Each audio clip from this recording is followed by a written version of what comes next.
नमस्कार बच्चों, आज की इस कक्षा में आपका स्वागत है। आज हम सामान्य हिंदी में जो आपकी पद्य की पुस्तक है उसका पहला पाठ कबीरदास पढ़ेंगे। कबीरदास से आप सभी परिचित रहे हैं। कबीर ज्ञान भक्ति काल की ज्ञान मार्गी शाखा के बहुत प्रसिद्ध और प्रतिनिधि कवि के रूप में विख्यात हैं। कबीरदास रामानंद के शिष्य थे और बचपन से ही भक्ति की तरफ उनका रुझान रहा था।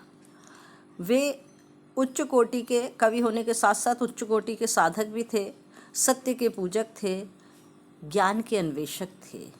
इसीलिए जो उनका काव्य है वो सत्य और ज्ञान के निरूपण के लिए जाना जाता है।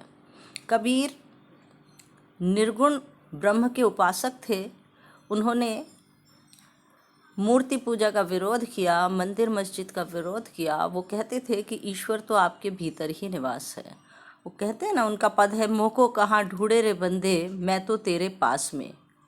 तो वो ईश्वर के कण कण में विद्यमान उस निर्गुण स्वरूप की उपासना में विश्वास करते थे। इसीलिए वो आत्मिक मन की पूजा पर विश्वास करते थे। मंदिर मस्जिद इनको उन्होंने हमेशा तिरस्कार की दृष्टि से देखा। इसलिए ना वो पूजा के समर्थन करते हैं, ना मंदिर का, ना मस्जिद का, ना हिंदू का, ना मुसलमान का। उनको लगता है कि एक ईश्वर के हम सब अंश हैं, एक परमात्मा है और आत्मा के रूप में हम सब के भीतर उसी का अंश विद्यमान है। तो कबीर ने जो भक्ति की है उसके माध्यम से वो अपनी आत्मा को उस परमात्मा से एकाकार कराने के लिए ही दिशा देने, और इस कार्य में गुरु उनका सहायक है। गुरु के ज्ञान के बिना कभी कोई साधक सही मार्ग पर चलकर परमात्मा तक नहीं पहुंच सकता है। इसलिए उन्होंने गुरु महिमा, संत महिमा, इसका बहुत निरूपण किया है। तो आज हम जो पढ़ने जा रहे हैं, आप जैसा स्क्रीन पर देख रहे हैं, गुरुदेव को अंग, उसमें गुरु की महिमा का वर्णन किया गया है। पहला पद आप देख रहे हैं, सतगुरु साचा सूरवा, सबद जुबाया एक, लागत ही में मिल गया, चढ़ पड़िया कलेजे छे। इसमें कबीरदास जी कहते हैं कि जो सतगुरु है वो कैसा है, सच्चे शूरवीर के समान है। सबद जुबाया एक, जैसे सच्चा शूरवीर अपना तीर मारता है ना, और उससे वो अपने निशाने पर चोट पहुंचाता है, ऐसे ही जो सतगुरु है, जो सच्चा गुरु है, वो एक शूरवीर के समान है। वो कौन सा बाण चलाता है? ज्ञान का बाण चलाता है। और जैसे ही ज्ञान का बाण साधक को या शिष्य को लगता है तो उसके कलेजे में छेक पड़ गया। वो कह रहे पड़िया कलेजे, लागत ही में मिल गया। जैसे ही वो तीर लगा, जैसे ही वो निशाना सही, शूरवीर गुरु ने जैसे ही सही सटीक निशाना लगाया अपने शिष्य पर, लागत ही मैं मिल गया। मैं यानी जो उसका अहंकार था वो नष्ट हो गया। और जब अहंकार नष्ट हो जाता है तो आत्मा और परमात्मा के बीच की दूरी समाप्त हो जाती है। तो पड़िया कलेजे छेक, उस मैं के नष्ट होने से, उस अहम के समाप्त होने से कलेजे में बड़ी ठंडक पड़ गई, क्योंकि उसे सही ज्ञान का अनुभव हो गया है। तो जो सच्चा साधक है, जो सच्चा गुरु है, वही साधक को सही दिशा में ले जा पाता है। तो यहाँ गुरु की महिमा का बखान किया गया है और उसकी तुलना एक शूरवीर से की है। दूसरा दोहा देखिए, दीपक दिया तेल भर बाती दई, अघट पूरा किया बिसाहुना, बबुरी नहावो हट। अब यहाँ फिर एक दूसरा रूपक उन्होंने बनाया है कि गुरु जो है वो शिष्य को क्या देता है? एक दीपक, जिसके आलोक में वो अपने जीवन का सफ़र सही दिशा में तय कर पाता है। और हमारे जीवन का लक्ष्य क्या है? आत्मा का परमात्मा से मिलन। जो हमारे 4 पुरुषार्थ बताए हैं, अर्थ धर्म काम मोक्ष, तो अंतिम लक्ष्य क्या है? मोक्ष प्राप्ति। और मोक्ष क्या है? आत्मा का परमात्मा में एकाकार होना, पुनर्जन्म के चक्र से मुक्त होना ही मुक्ति या मोक्ष कहलाता है। तो यहाँ पर उस मोक्ष के रास्ते पर ले जाएगा कौन? गुरु। जो अच्छा गुरु है, जो सच्चा गुरु है, उसकी महिमा बताते हुए कबीर कह रहे हैं कि दीपक दिया तेल भर। गुरु ने तेल से भरकर, अब तेल किसका? प्रेम का, भक्ति का तेल भरकर शिष्य को दे दिया है। और बाती दई अघट, और उसे ऐसे ज्ञान की बाती उसमें डाल दी है जो कभी नष्ट नहीं होती, क्योंकि ज्ञान ही है जो हमें जीवन में सही दिशा दिखा सकता है। इसलिए ज्ञान की महिमा अमित है। तो ज्ञान की बाती उन्होंने कैसी दे दी? अघट, जो कभी घटती नहीं, कभी उसका महत्व समाप्त नहीं होता।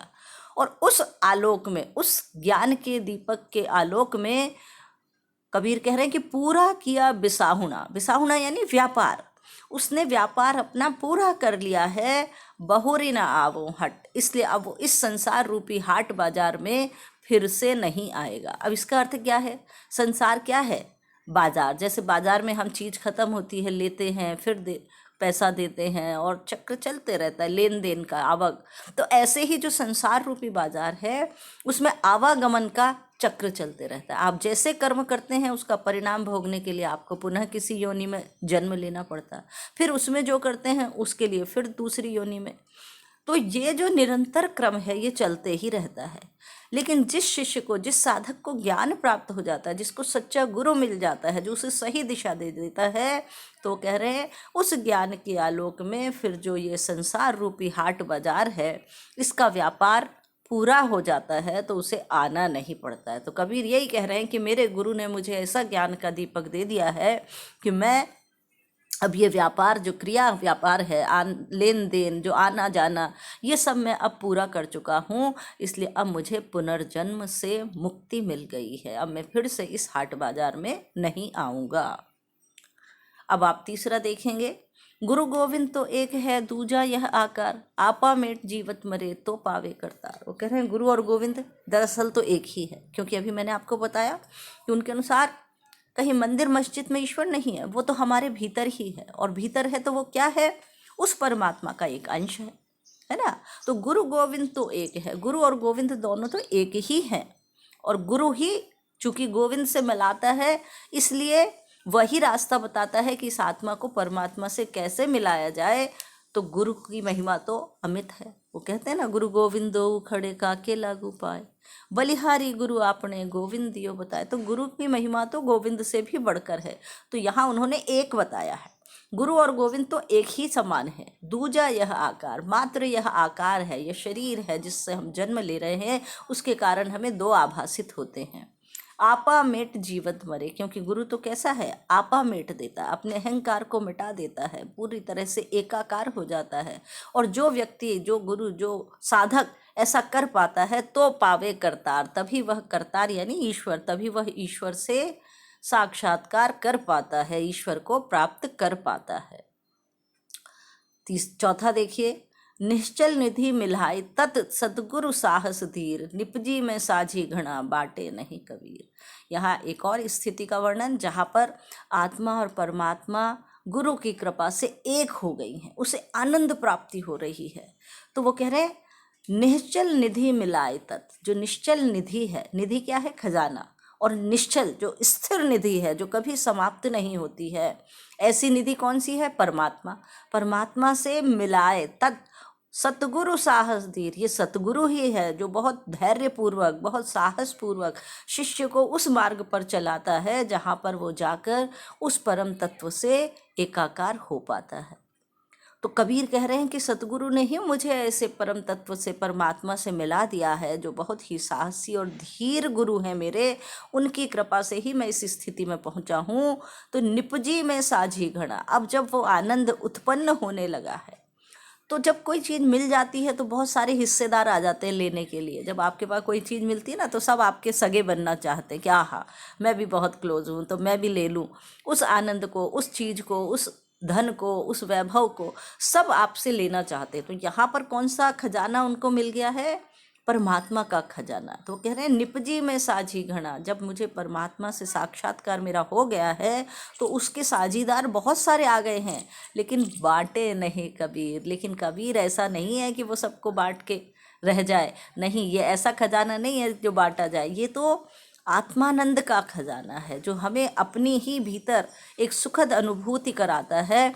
तो कबीर कह रहे हैं मैं उस आनंद को, उस परमात्मा से मिलन के सुख को किसी के साथ बांटूंगा नहीं, भले ही कितने साझीदार आए, लेकिन मैं उनके साथ उस आनंद को बांटने वाला नहीं है, क्योंकि मेरे गुरु ने बहुत धैर्य के साथ मेहनत करके बहुत हिम्मत से उस स्थिति में मुझे लेकर गए हैं जहाँ पर मेरा भगवान से साक्षात्कार हुआ है। तो मैं अब उस आनंद में खुद ही डूबे रहना चाहता हूँ, उस परमात्मा से मिलन के जो सुख है उसका अनुभव करना चाहता हूँ।